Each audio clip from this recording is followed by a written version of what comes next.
This story is brought to us by boston.cbslocal.com. I'm going to ask you all Bostonians a question, all you massholes.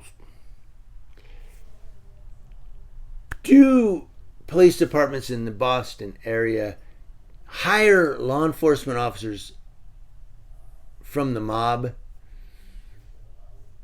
Because it just seems there's so much criminal activity in the police department. I watched the movie The Departed. That seems to be real life, what I'm reading in the news. A Stoneham police officer and his brother are accused of fraudulently receiving $36 million in Mass Save funds. I guess that's a program, Mass Save. Officer Joseph Ponzo. Too bad his name isn't Ponzi. He missed it by one letter, guy. But Officer Joseph Ponzo of Stoneham and Christopher Ponzo, owner of an electrical contracting company from North Reading, were arrested Friday.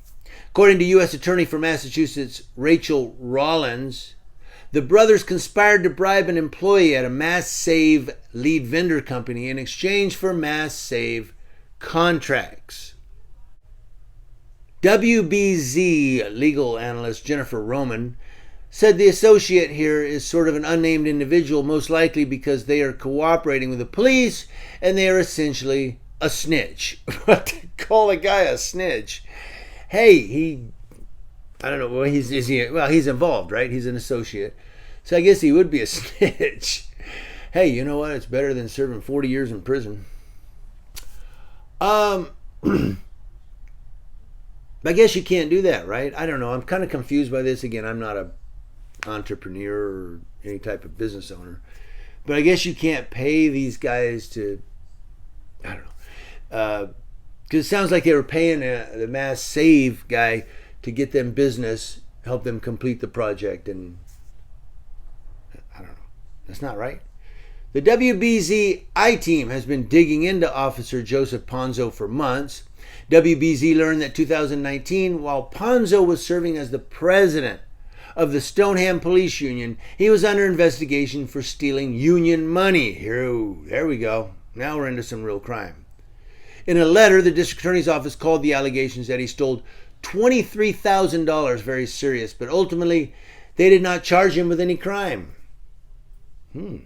Christopher and Joseph allegedly collected approximately $29 million and $7 million in fraudulently obtained Mass Save funds, respectively. So Chris got 29 and Joseph got 7. Somebody's got the short end of the stick here. I think we know who the older brother might be. Now, Jolene D. Simpson, special agent in charge of the IRS criminal investigations.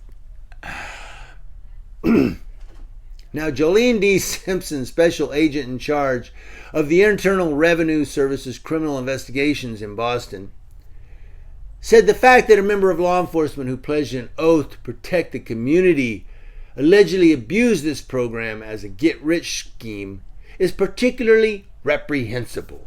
Inconceivable. Now, Rollins said in a statement, virtually every Massachusetts resident who uses energy is surcharged and pays for Mass Save.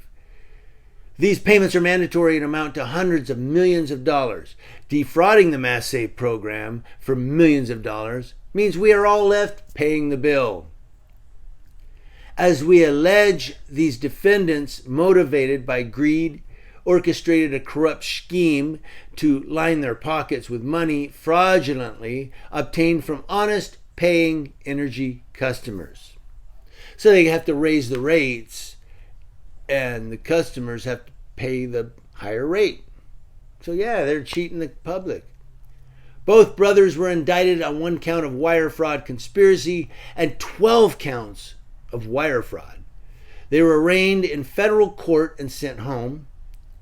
The charges of wire fraud conspiracy and wire fraud each provide for a sentence of up to 20 years in prison, up to 3 years of supervised release, and a fine of up to $250,000. They're not going to be able to pay with the money they took because they're going to confiscate that. That's going to be called asset forfeiture.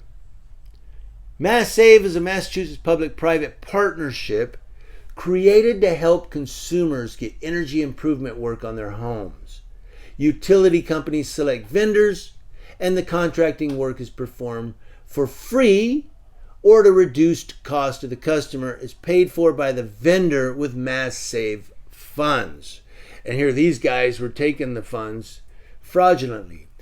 Now they do add here, in January, Officer Ponzo was attacked by a dog while making a routine call. He needed 30 stitches on his face and head. And I don't know why they put that in there unless they're going to say, well, it screwed him up. He had PTSD and he just didn't know what to do, and he couldn't work for a while because of the dog attack, so he needed money. He should have got his face chewed up. Taking money from the public?